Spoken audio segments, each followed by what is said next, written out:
YouTube channel. Thank you for watching. Please like, comment, and subscribe. And yeah, we'll just get straight into it. So today I wanted to talk about Junot Diaz's This Is How You Lose Her, published in 2016. And it is a collection of 9 short stories that all revolve around the same character, Junot.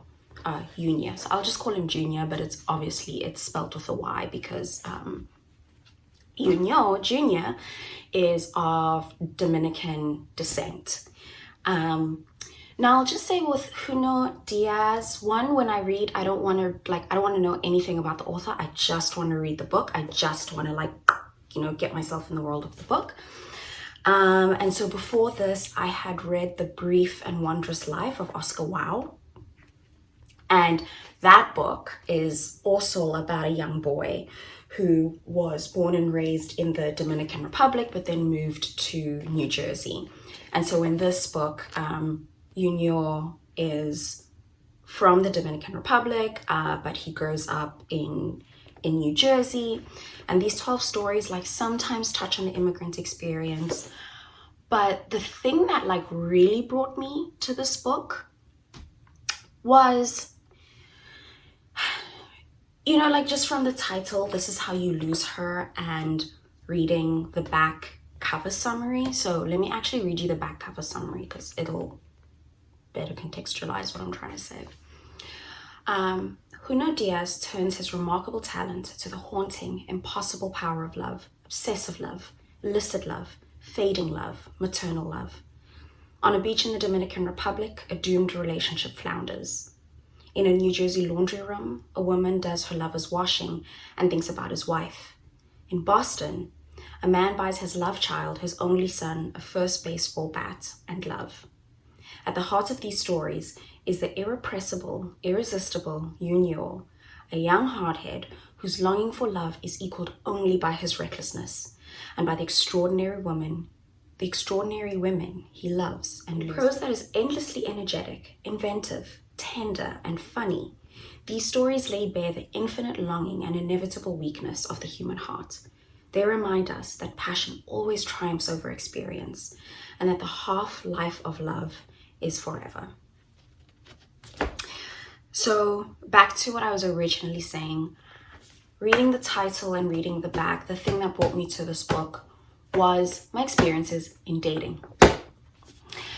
Because I had read a sample of it and I could see that, okay, so this kind of goes over Junot's life at different stages from New Jersey to Boston, and not necessarily his life in the Dominican Republic, but he takes a trip to the Dominican Republic in one of the stories. And from the sample, I could very quickly gather that Junot is a fucking asshole. He is an asshole. Oh my God, right? So that's why I read it, because I was up to my damn eyeballs in dating drama, in boy drama, and it wasn't even interesting stuff. It was just the run-of-the-mill stupid stuff when you're doing all the relationship things and the guy's like, oh, let's be friends. Or, when he just does something mean for no fucking reason. Or when he doesn't answer your phone and you've been seeing each other for a month. I don't need to go down that rabbit hole. I'm pretty sure each and every one of you have had your own dating woes. So that's why I came to this, because I was like, okay, I want to hear from the horse's mouth why the fuck this is happening, right? What is the thinking behind some of just the bad behavior around dating? And I'm heterosexual. And so to be clear, it's not that men are shitty humans.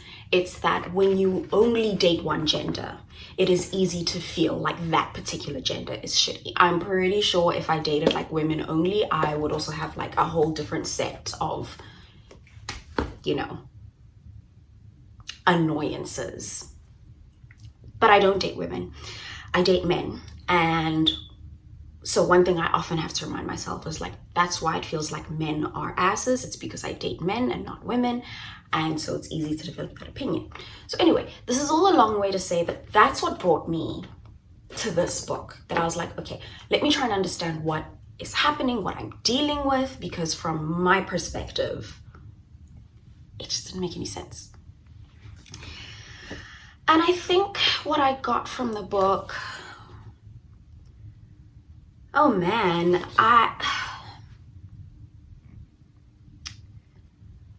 did I come out of it more sympathetic? Yes. And I came out of it more sympathetic because, so as the title implies, each short story except, and hey, please excuse my Spanish, guys, I'm trying. Otra vida, otra vez, that's the only story that happens from a woman's perspective. And that story really is beautiful. And this is where I think, like, you know, Junot Diaz is just, I'm absolutely going to read his other book, Drown, after having read this. It's a story about an immigrant woman who comes from the DR to the United States. She finds a job as a washerwoman. She's dating a man. The man is also an immigrant from the Dominican Republic, and he has a wife back home.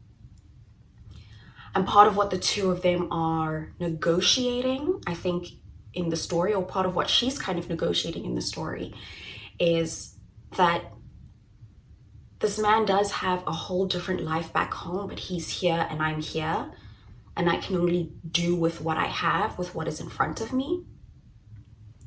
And so we see her negotiate, like, not just, you know, his wife back home and who she is and who she was and what kind of life he might have had.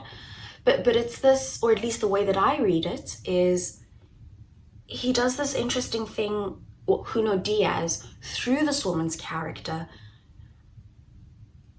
I think also negotiates what her life might have been had she stayed in the Dominican Republic, had she, you know, like the various amounts of choices. So that is the only story that doesn't revolve around Junot, and it's a beautiful story that really makes me impressed by Diaz, and impressed by, ultimately, I'm impressed at the way that he wrote this woman and her thoughts and her considerations, and he wrote it in such a way that I wind up not judging the man for being married, but also seeing this other woman.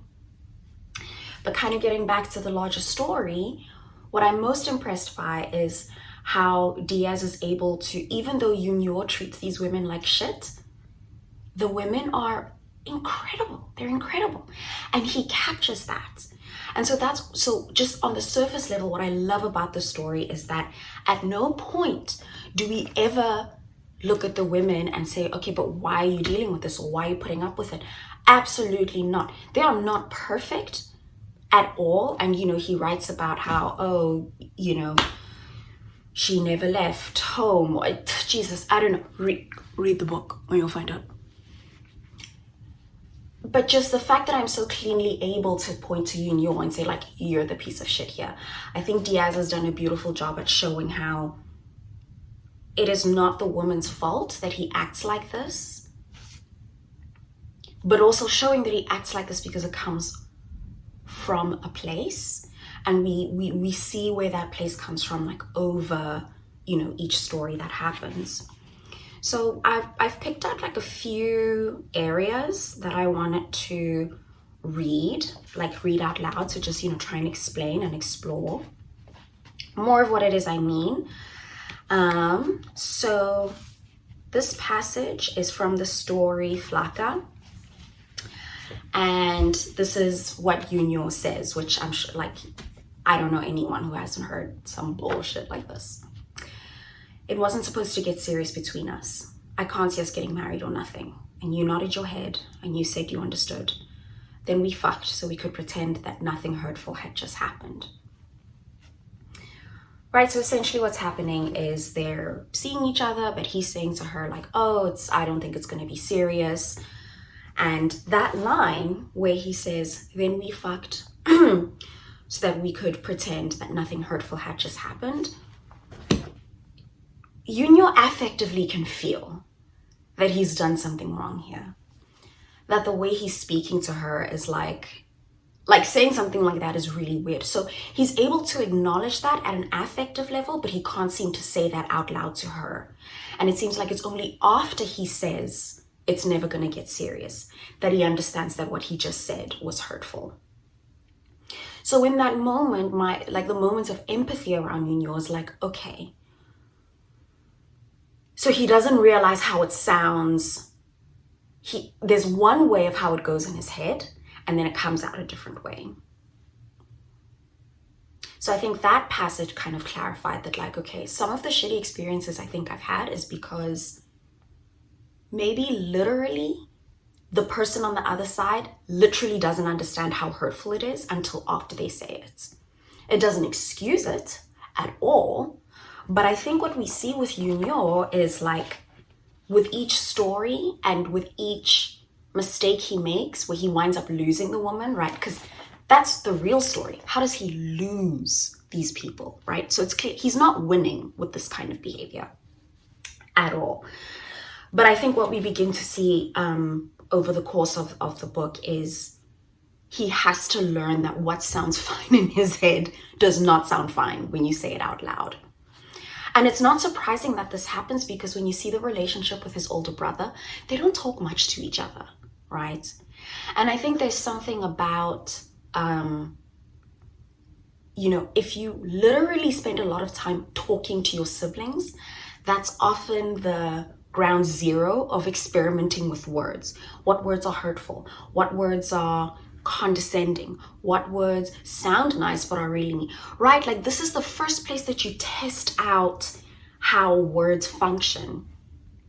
But he and his brother have, their relationship is what I would say like very stereotypical male sibling relationship.